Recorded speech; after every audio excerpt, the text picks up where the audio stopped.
You don't experience reality. You experience your model of reality. And I know that sounds crazy. You might be very confused right now, but I assure you that it doesn't take much consideration to understand where I'm coming from when I say this. So, in today's video, I will discuss how your worldview of reality is formed.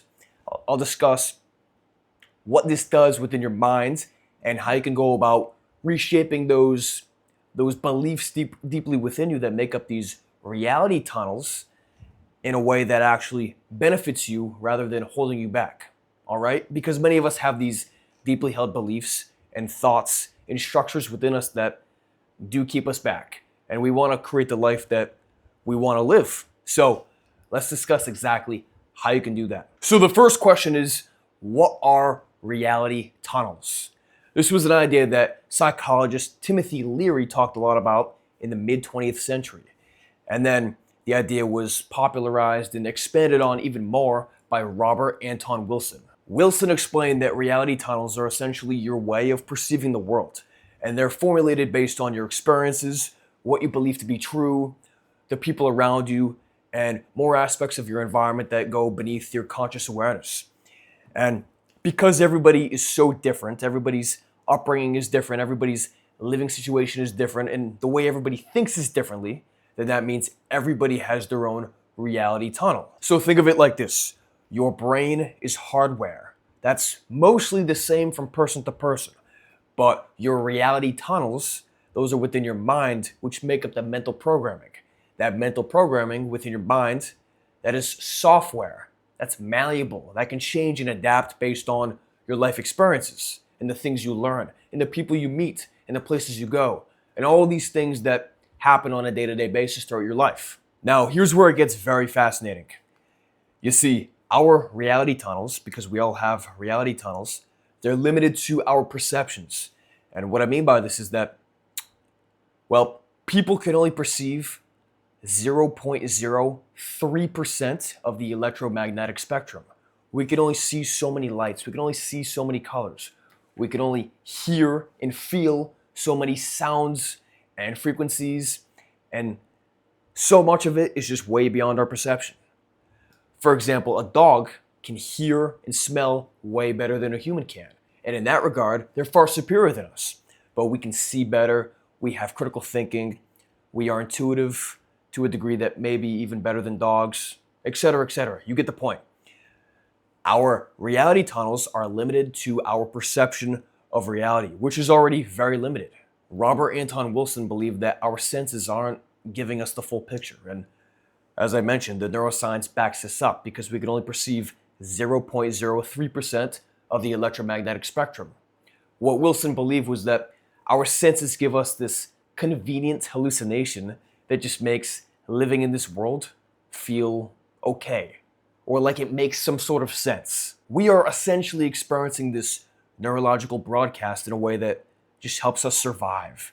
And the fact that there are many things beyond our perception might actually be beneficial to us, because if we did perceive those things, then it would put our physical body in harm's way in ways that we don't even quite understand. So this neurological broadcast of sorts is essentially a heavily edited version of reality, and that comprises of our reality tunnels. Or rather, our reality tunnels can't expand beyond that, simply because we have biological and psychological limitations to what we can perceive. And along with this, your beliefs and thoughts play a significant role in those reality tunnels, which are already very limited as it is.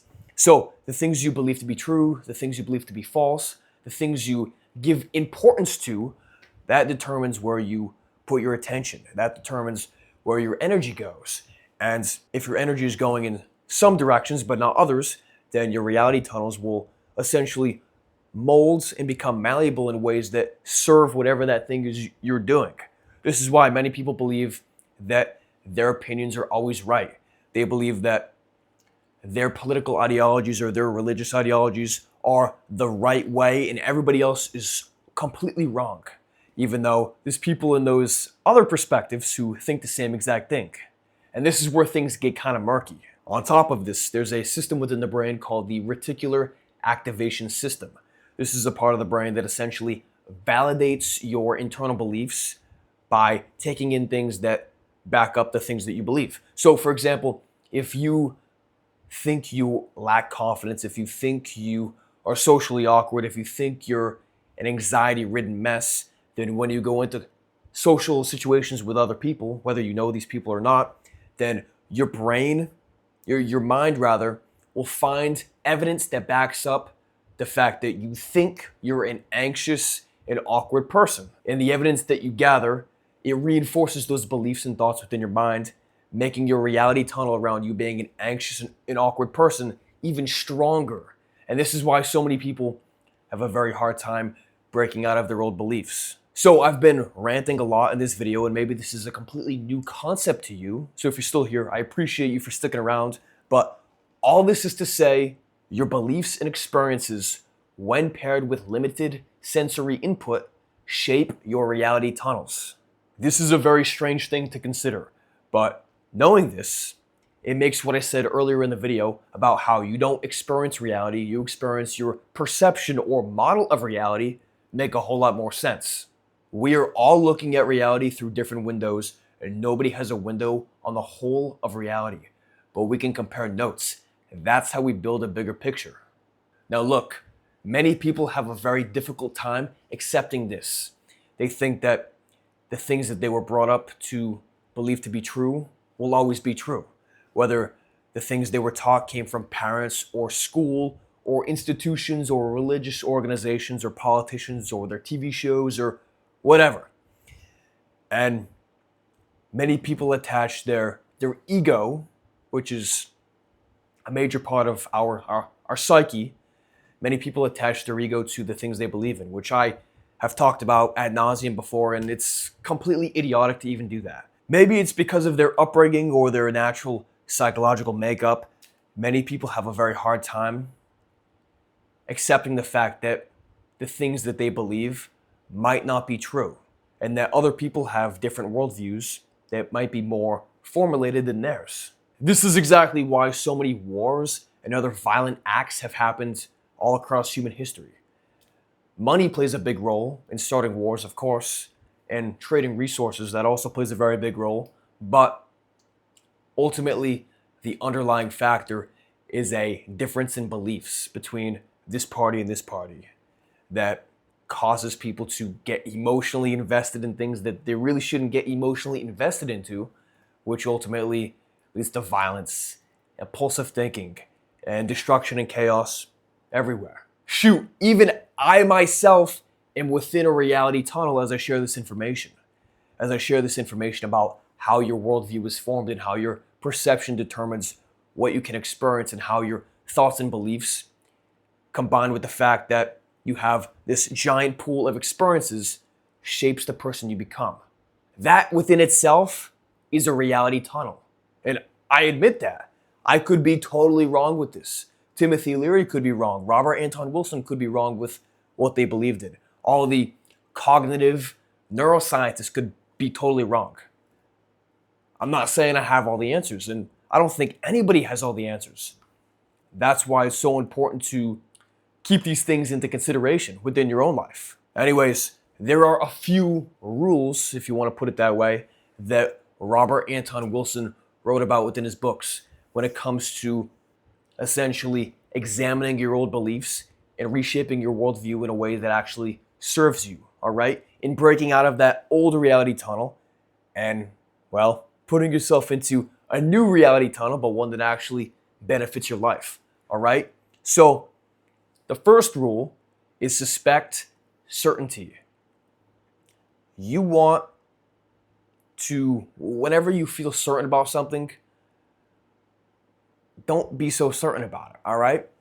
Think that, okay, if I believe this to be true wholeheartedly, and I have all this evidence, and I have all this life experience and all these people backing me up, I can't go forward with believing it to be true quite yet, all right? Because there's always another idea. There's always another opinion. There's always somebody out there with the completely different perspective with just as much evidence and experience and people to back them up. If you're ever totally certain about anything within your life, there's a very good chance that you're not seeing the full picture. And That's because, well, seeing the full picture is beyond human comprehension. We can't perceptually and psychologically actually see the full picture. Now, this is a pretty unique thing because I'm not saying that you should question everything, because questioning everything is insane, all right? You won't actually do anything with your life if you're always questioning everything. But you got to use your discernment for the things that really matter within your life, that you feel really certain about, these beliefs you held for a very long time. Those are the sorts of concepts that you want to question the certainty that you have. So the second rule that Robert Anton Wilson talked about was seeking out other ideas. So this means voluntarily talking with people who are on the far opposite side of whatever ideology you have. This might mean if you're a Christian, then you have a conversation with a Muslim.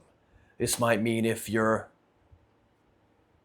a straight guy, then you talk with a gay guy.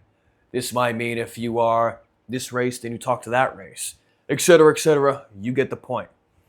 If you believe things to be true in a given light, based on your experiences and beliefs, there's a very good chance that there are many other people who believe in the opposite perspective based on their experiences and their thoughts and the people that they've encountered in that space. The goal of this isn't to prove the other person wrong, even though you might be right.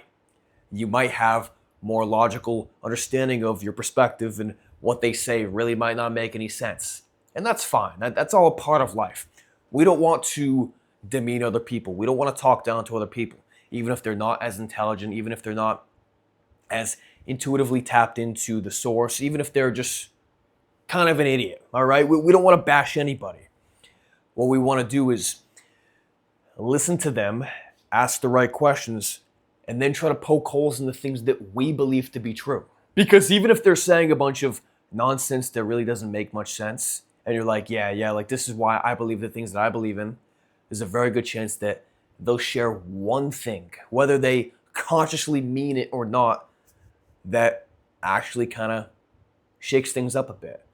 That one thing that might reshape your own worldview, even if it's in a very subtle way. But it comes down to paying attention to that person and actually asking the right questions. The third rule, as I briefly mentioned before, is detaching your ego from your beliefs. Man, this is something I have seen so much in my own life. I've done it myself in the past, and you can look back on decades, on centuries of human history and see the same thing. People will say, I am a Republican, I am a Democrat. People will say, I am this, I am that. And the list goes on and on and on of belief systems that people attach their identity to. And the reality is that you are not a Republican or a Democrat. You are not a Muslim or a Christian. You are a person who associates with that ideology. You are a person whose worldview, whose thoughts and beliefs align with that worldview. You are not that worldview. This is a very strange thing for many people to consider. And I expect that I will get some comments and emails saying, you're wrong, but why would you put limitations on yourself as an eternal soul living in a physical body, living this human experience? Why would you put limitations on yourself and reduce yourself to a set of beliefs? It makes no sense. You are so much more than just a set of beliefs. So to attach your ego, your identity to that set of beliefs, whatever it is for you, it's different for everybody, makes absolutely no sense at all. Trust me when I say your life becomes so much more interesting, so much more fascinating when you no longer identify with the things you believe to be true. And I know that's a very difficult thing to consider, especially if you've been brought up in this religious organization or this political ideology or this viewpoint on whatever else from your parents and your family and your friends and your total environment. Yeah, it's going to feel super weird. But consider this. If you were born in a completely different part of the world, in the same time period, but let's say a totally different country all across the world, you would not believe the same things that you believe in. You would not have the same experiences. You would not have the same thoughts. You might even think that the things that you believe are completely wrong. And it's a very interesting thought experiment to have, because as somebody who was born in America, raised in the Catholic Church in the 21st century, I know through the work that I've done that if I was born in China, my life would be totally different.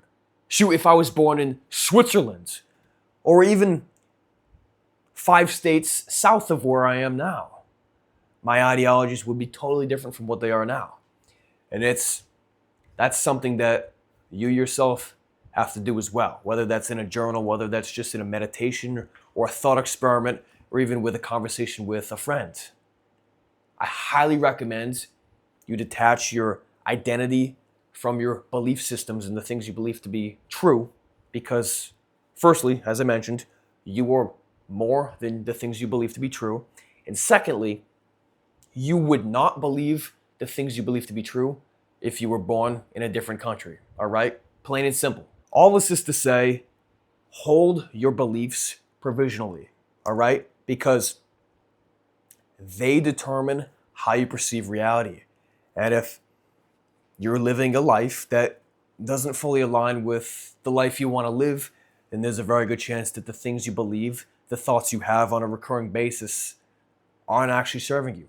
So take some time today, tomorrow, next week, 5 years from now, whenever you're ready, to consider these rules, all right? This will take you very far in life.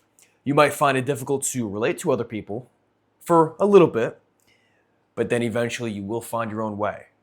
And this isn't to say that you shouldn't have any beliefs at all. This isn't to say that you should try to experience some sort of ego death so that all your perceptions and your experiences are completely shattered in a way that just blows your mind. No, not at all.